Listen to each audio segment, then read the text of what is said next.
Mullen. Education is empowerment. Education is freedom. So let's do an experiment.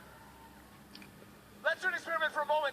If you're a student now, or if you have ever been a student in a school, please stand up. So as you stand up, let's take a trip to another world, a developing reality. 28% of children in the developing world, they're not going to school. Maybe they need to work. Maybe their family is so poor they need to roll up their sleeves. Maybe there's just no school in their community to go to. So 28% represents in the stadium, but everybody at the top level, all of you at the top level, all of you at the top level, I'd like to humbly ask you to please sit down. And I want to ask you to sit down because you, now that are sitting, are never going to set foot in a classroom, but never be able to go to school. You won't know how to read and write. You won't even know how to spell your own name. And your children, they're not going to school too. Now, the rest of you, 1 and 3, won't finish primary school. So everyone on the floor, if you're on the floor, please sit down.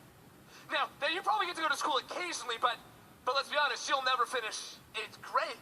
So forget high school, forget college, forget university. For you're still mostly illiterate. You won't have the skills to be a doctor, teacher, or a police officer. No one will ever ask you what you want to do when you grow up because you're not going to have a choice. You know, we almost forgot something. There's about 8,000 girls in this arena. That's a small percentage of the 35 million girls around the world who are denied an education.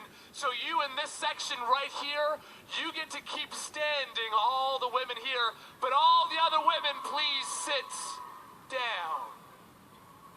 35 million girls spend their days doing things like collecting water because girls aren't supposed to go to school. Those of you left standing, imagine you've overcome all these difficulties. Imagine you've worked so hard. Imagine your parents have saved up enough money so they could actually scrape by to give you an education, give you a pencil, or maybe simply have the opportunity to get a uniform. But probably your school would look like this. Sticks and mud, tin roof. If you're lucky, maybe, one teacher for 50, 60 students. It's easy to get discouraged. It's easy just to give up. Thank you for all taking part in this moment. You can all please kindly sit down.